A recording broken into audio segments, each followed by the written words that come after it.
Your Creative Push, episode 140. Just be true to yourself and don't try and be something that you're not. You got to enjoy what you're doing, so keep making work in a way that makes you happy.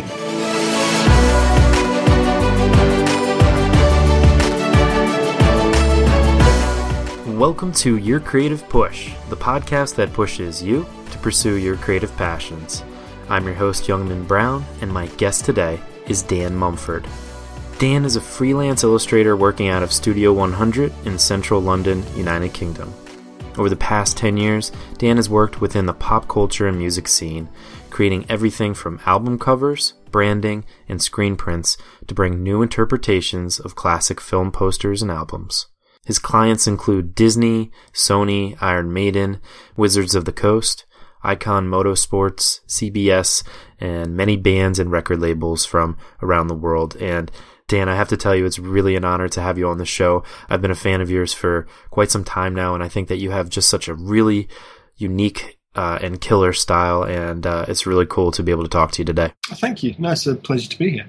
So I was wondering if you could start out, I guess, by telling us a little bit about how you started developing this style and also just like figuring out this thing to do, you know? Mm-hmm. It was kind of a natural thing for me to move into art in the first place. I've always wanted to do like creative stuff since I was really young.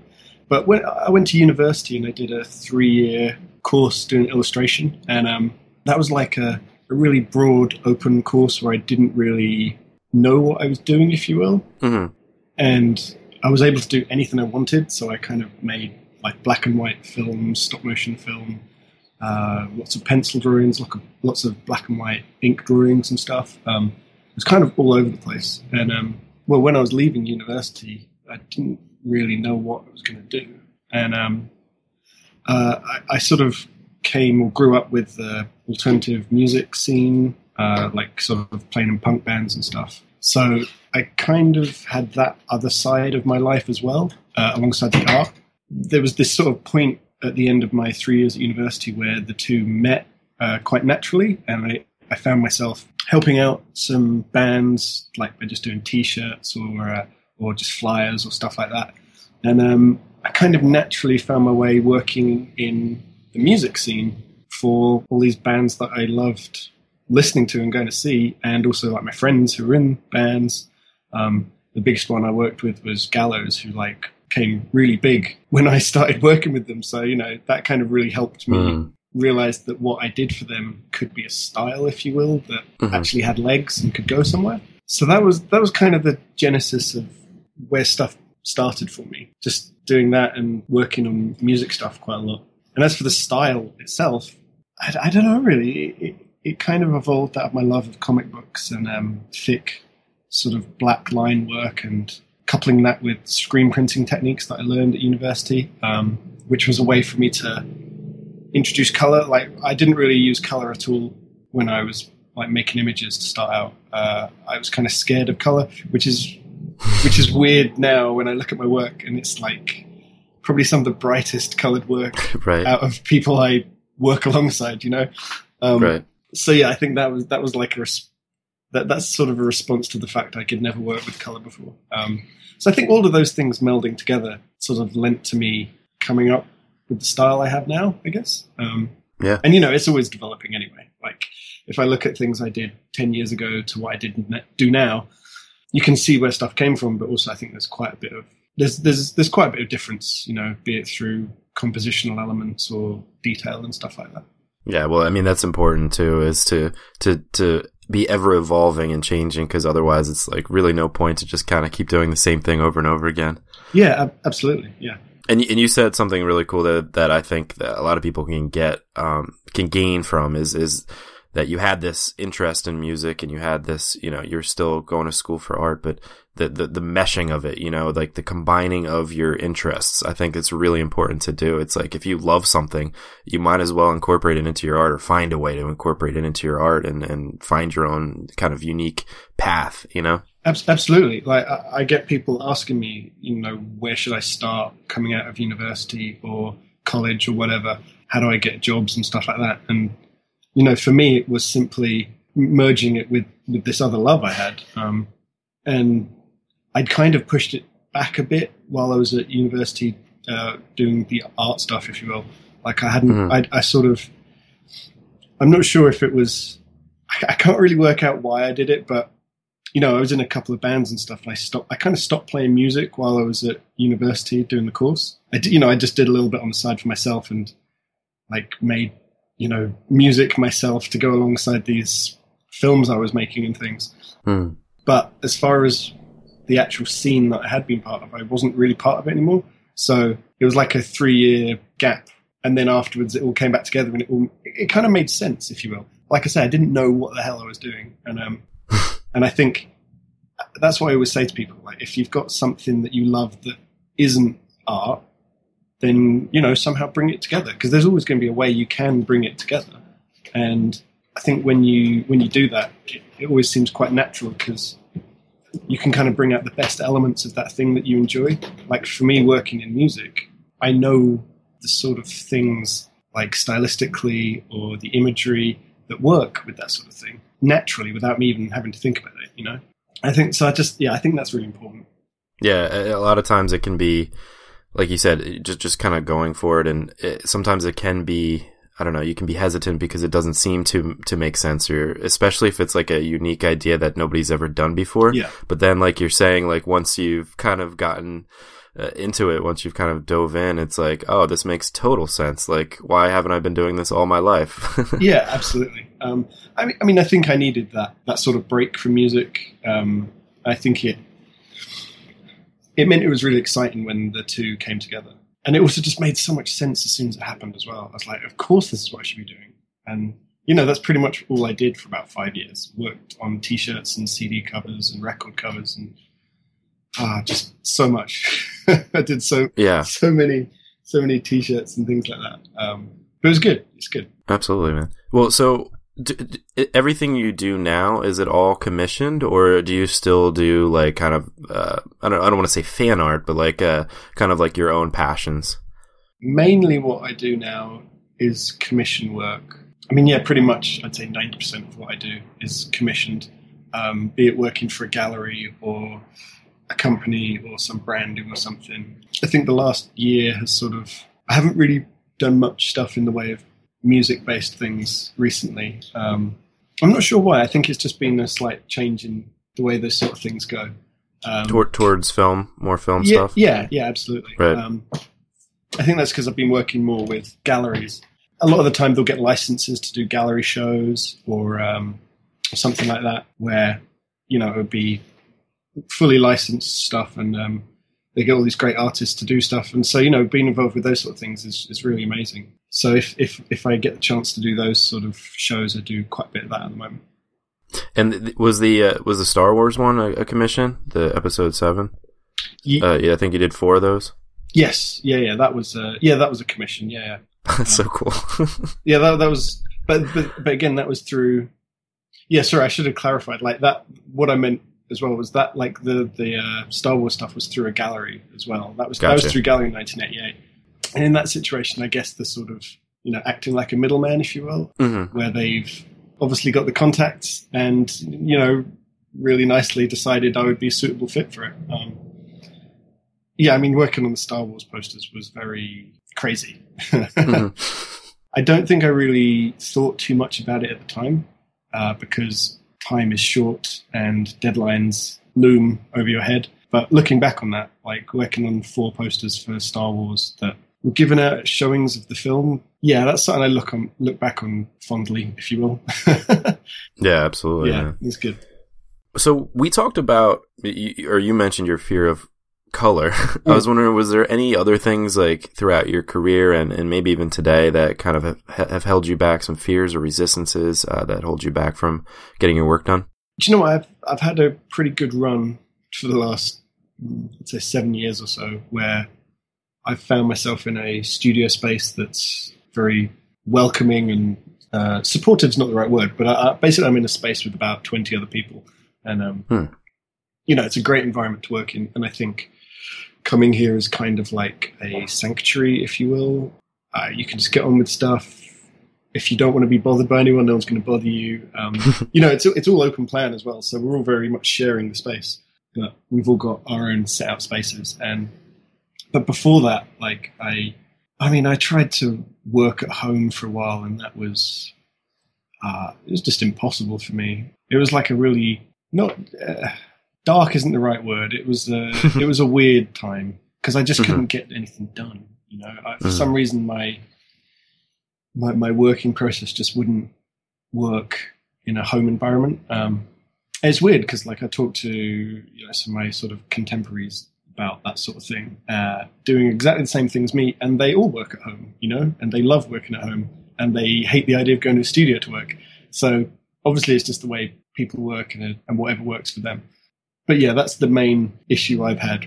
Whenever I'm not in studio, I find it really hard to work. So like, I don't work at home really, if you will. Because of distractions, or just it's just not a creative environment. I don't really know what it is, I got you.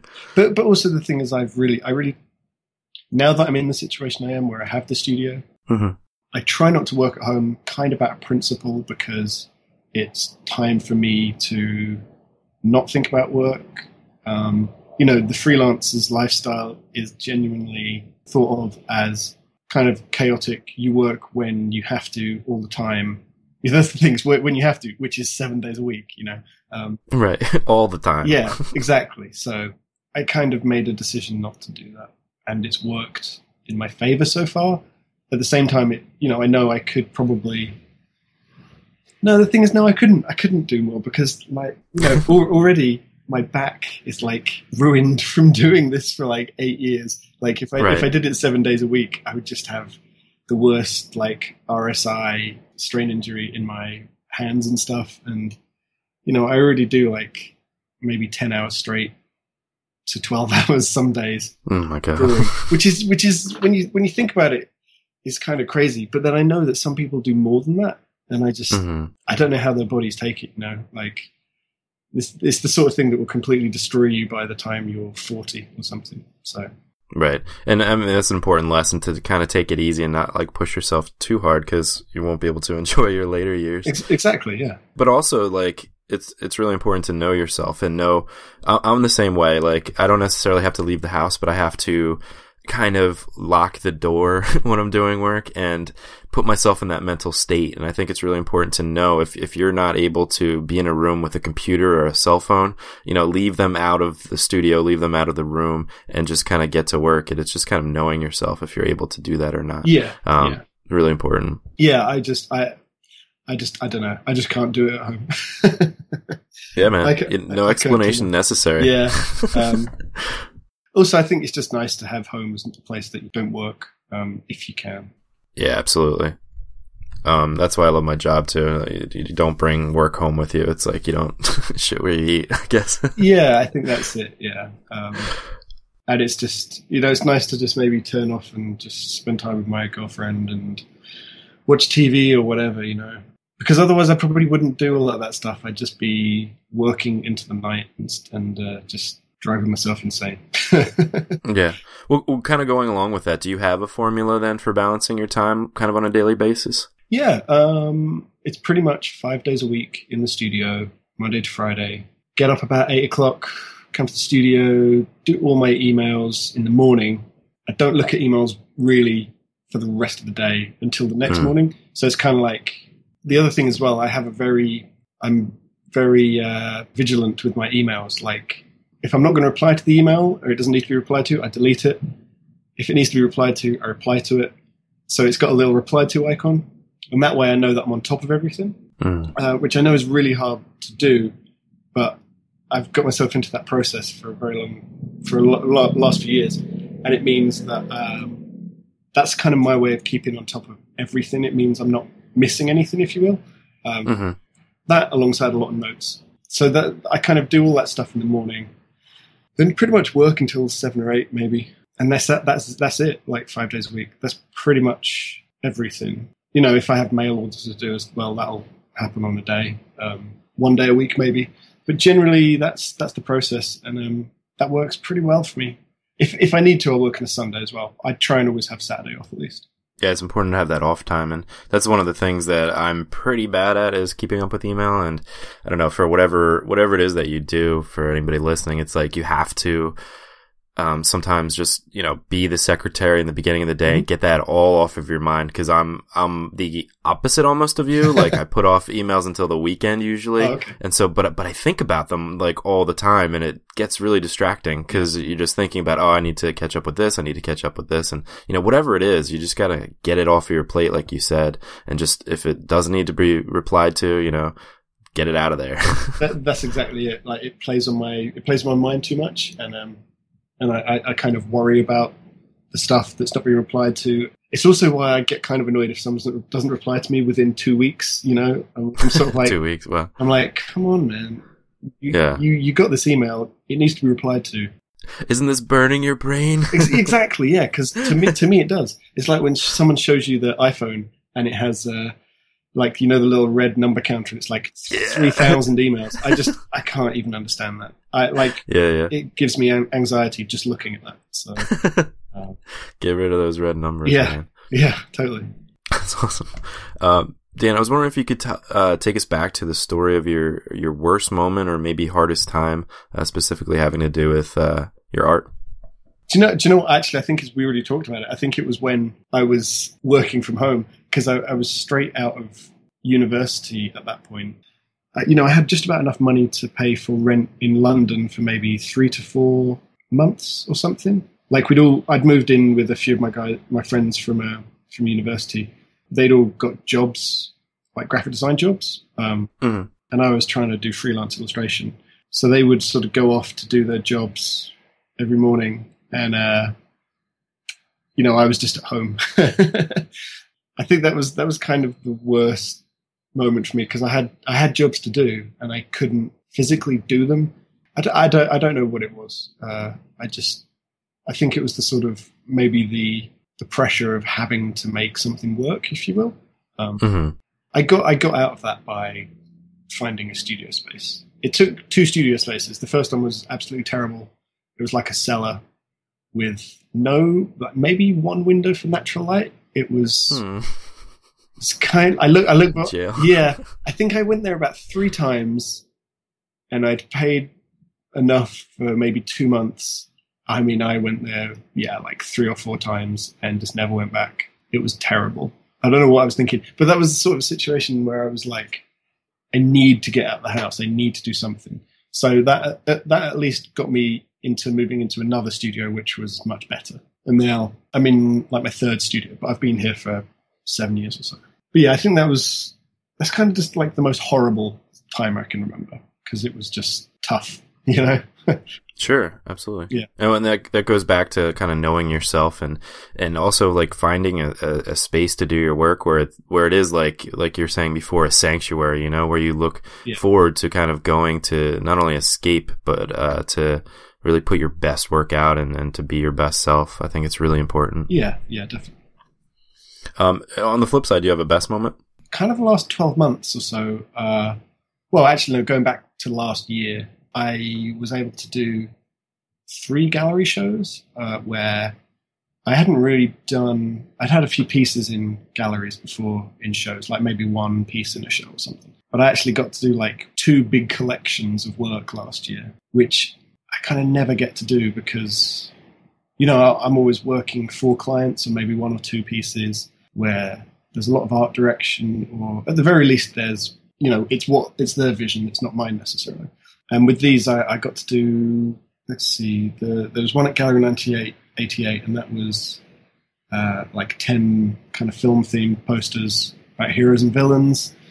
And then one at Gallery F in Chicago, and that was the 7 Wonders of the World. So that was cool, because I've never done anything that's, sort of factually based, or, well, tough to say what is factual about 7 Wonders, They existed too, but who knows what they looked like, So I had quite a bit of freedom there to interpret that in my own way. And then one other one I did was for Hero Complex Gallery, where I did a triptych of work. And it's like this really long landscape piece that was kind of purely me. Like, it's not based on anything. It's not, it's just like this sort of weird landscape of monsters and giants, but in a really ethereal and kind of beautiful way, if you will. Actually, probably that triptych's the one I'm most proud of, simply because it isn't really tied to anything. And it got a really good reception as well, which made me realize that I could do that sort of thing that wasn't tied to anything. I haven't done anything again since, and it's been nearly a year like that. But, I'd like to do more of that. And that's sort of just doing what I want to do. I think that's really nice. But I'm definitely really proud of all of those three shows that I was a part of, because I'd just never really done anything on quite such a large scale before. I mean, it was really tiring as well, but really good. It came off really well, so I was really happy with it. Yeah, and it makes a lot of sense that you would like that. Doing the thing that stands alone. Like you do these awesome things for things that kind of already exist. But then to create your own thing, it must be really cool. Yeah, and I'd like to do more of that, but it's all about finding the right time and the right, with that sort of thing. I could do it myself and print it myself and sell it myself, but it's always good to have the support of a gallery behind you for that sort of thing, because the PR side of stuff can take up just as much time, or more, or more. And I'm really good at that. I can do it all, but I would prefer to be creating stuff. So yeah, absolutely. Whatever you can do to continue to be in the studio, as long as it's not a dungeon studio. Yeah, exactly. Yeah. So before we get to the final push, I was wondering, do you have like any advice for somebody that kind of is at that point earlier in your career, like where you're before the thing that makes a lot of sense, and you're wondering why you haven't done it before, and you're still trying to like kind of develop that style or figure out what it is, what that thing is, that you're supposed to be doing. Do you have any advice for them to help to kind of push them in that direction to find their own unique path, their own unique style? I would genuinely just say, work out what it is you enjoy. Work out what it is you enjoy about creating artwork and how you enjoy it. Don't worry too much about the outside world. Like, obviously you need to be aware of what's going on and aware of what is current and what your contemporaries are doing. But at the same time, like, you got to be passionate about what you're doing as well. So don't worry too much about that. Just work out what it is you enjoy doing, because if you enjoy doing it, then you're going to be better at doing it, if you will.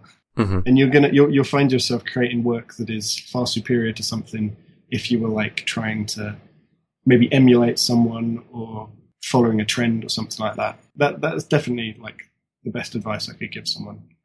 Yeah. And I that's what I always say to any students I talk to as well. Like, they might show me their work and be like, oh yeah, but I think maybe I should start doing this or maybe do this. And, they're showing me work that's incredible on its own right. It doesn't need to be anything else. And I always just say, no, just keep doing this. Keep forging your own path, because, that could be the next big thing. You don't really know, Yeah. And at the end of the day, I think you're right. It's just like, if you're not enjoying what you're doing, then what's the point? Like the whole point is to have fun with it. So the whole point is to kind of express yourself. And if you're, constantly looking at other artists, at other, whatever it is, and trying to emulate them, it's like, why, to be yourself and enjoy what you do. Yeah. That's all I'd say. Just enjoy it. So you have to enjoy it, especially when it can be pretty grueling, Yeah, especially if you're putting in 12-hour days. Yeah. You might as well be happy with it. Yeah, it. exactly. Dan, it's time for the final push. Yeah. And this is where I ask you to kind of reach through the microphone and grab the shoulder of one of the listeners that you've already inspired today, and just give them your best words of advice and really push them to pursue their creative passions. Yeah, I would just say, be yourself. Like, just be true to yourself and don't try and be something that you're not. You got to enjoy what you're doing. So keep making work in a way that makes you happy. Yeah, and I think it's not only a good advice, but it's kind of a mandate too. I think that people, if you have that kind of creative impulse, you have to be doing, what's inside of you instead of kind of what's outside of you, because you have to contribute to your voice to the world, I think, and the best way to do that is to do what's in your heart. So yeah. Dan, thank you so much, man, for coming on the show. It's an honor. I love your work. I think that Yeah, for anybody that has not checked out your stuff, definitely do it. I think that, especially if you have a love for music or movies, you'll probably want to print out his picture and paste it on top of your DVDs, because I think you create, I don't know, you just have a really good vision for what these films and what this stuff's all about, and I think that's kind of a lost thing the past decade or so. You know, they put the credits on and put some picture that represents the film, but not necessarily like that gets to the heart of it. And I think that you really get to the heart of it, and I really love your stuff. Thank you, man. I really appreciate that. Of course, man. And you can find Dan at dan-mumford.com. That's MUMFORD. And on Facebook, Twitter, and Instagram, he is Dan Mumford Draws. And you can find everything we talked about today at the show notes page at yourcreativepush.com/Dan Mumford. Dan, thanks again, brother. No problem. Thank you. My thanks to Dan for coming on the show.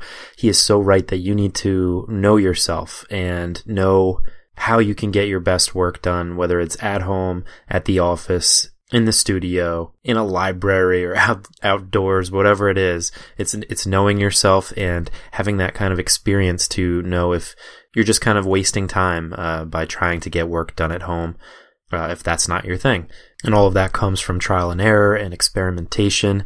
But once you figure that out, it's kind of not trying to push anything the other way. It's just going with the flow, knowing yourself, and then that also translates into your work, into the thing that you do. If you find yourself really enjoying it, go for it and really express yourself in that way. I think Dan's a perfect example of this. I mean, take a look at his work and you will see that this guy figured out his style, figured out what he loves to do, and he just does it.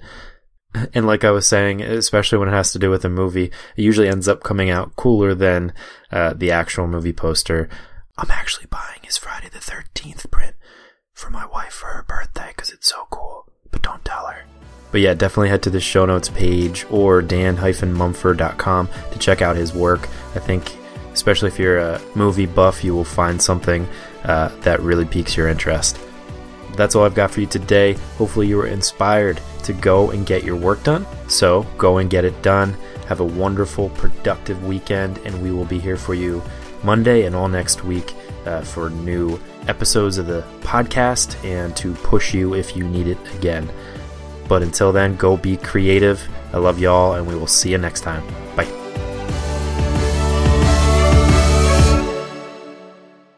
Never miss a push. Head to yourcreativepush.com/subscribe to find the easiest way for you to subscribe to the podcast.